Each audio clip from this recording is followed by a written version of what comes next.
Oke, kita masuk ke pembahasan ya. Untuk structure yang bagian awal atau part 1, kita bagi menjadi dua bagian. Yang bagian pertama kita lihat di sini terkait dengan subjek, verb, dan juga objek nih. Mungkin teman-teman semua pernah dapat soal yang seperti ini dan bingung cara jawabnya seperti apa. Kita coba lihat sekarang. Soal nomor 1, the skin bla bla bla body's heaviest organ. Kemudian jawaban A, B, C, dan D itu banyak kata human yang ditemukan. Cuman kuncinya adalah untuk melihat yang pertama, ini ada subjek, the skin, kemudian ada bagian yang kosong, setelahnya tidak ada kata kerja ditemukan, tidak ada juga to be ditemukan, baik dalam bentuk present ataupun bentuk lampau. Nah, kita lihat di pilihan jawaban A tidak ada kata kerja di situ. Kemudian B tidak ada, kemudian yang C juga tidak ada. Nah, yang D ini ada kata kerja atau to be is. Kita lihat di sini. Berarti jawabannya adalah yang D. The skin is the human body's heaviest organ. Nah, itu contoh nomor 1. Kita lihat keterangannya. Ternyata dia membutuhkan to be atau verb. Di situ yang di bagian di bold atau ditebalkan skin, kemudian di jawaban tersebut membutuhkan kata kerja atau to be. Kita lanjut yang berikutnya. Coba nomor 2 itu di bagian awal. Mungkin teman-teman berpikir ini subjek yang dibutuhkan gitu ya. Kita lihat. Bla bla bla of the Space Shuttle Columbia began on April 12, 1981. Kita lihat pilihan jawaban A, B, C, dan D. Selalu ada kelemahan dalam jawaban tersebut gitu ya. Kita coba lihat. Ada kata kerja bentuk lampau di sini. Oke, bisa dilihat bentuk lampau atau bentuk kedua dari begin menjadi began. Nah, kalau gitu kita pilih pilihan jawaban yang tidak ada kata kerjanya. Karena yang kita bahas adalah terkait dengan subjek yang dibutuhkan, sementara sudah ada kata kerja yang muncul di dalam soal. Kecuali nanti soal yang berkaitan dengan participle ya, karena fungsi dari kata kerja tersebut beda. Nggak jadi kata kerja tapi menjadi kata sifat atau mungkin berubah menjadi kata benda. Fungsinya beda-beda. Nah, kali ini yang kaitannya dengan sudah ada kata kerja di soal, ternyata kita bisa buang was, jawaban A tidak dibutuhkan.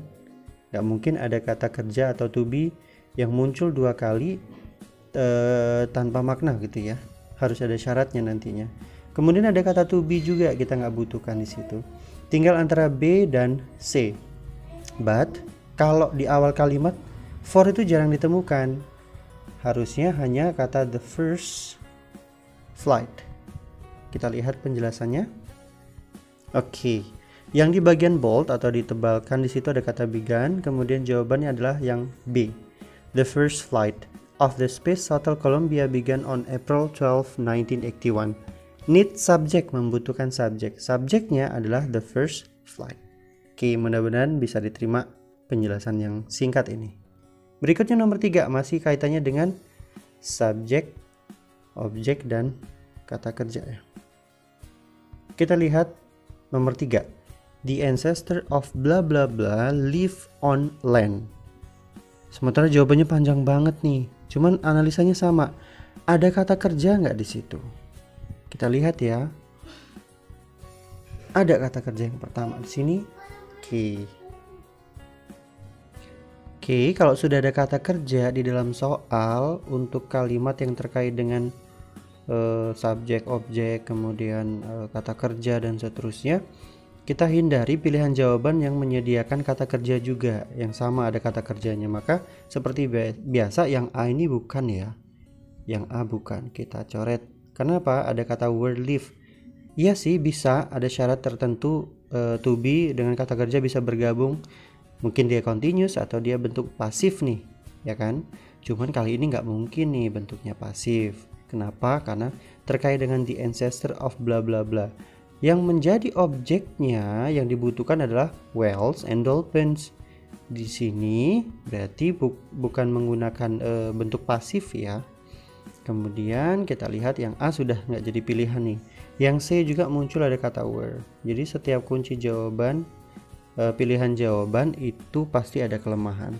Tinggal antara B sama D. Nah, kelemahannya soal ini, pilihan jawaban ini yang D itu ada kata from, jadi tidak tepat.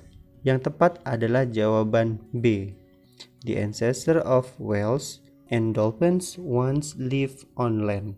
Kita lihat penjelasannya, ternyata membutuhkan objek. Ini ada kata kerja, kemudian di pilihan jawaban yang tidak ada kata kerjanya dan hanya membutuhkan objek saja, yaitu yang B.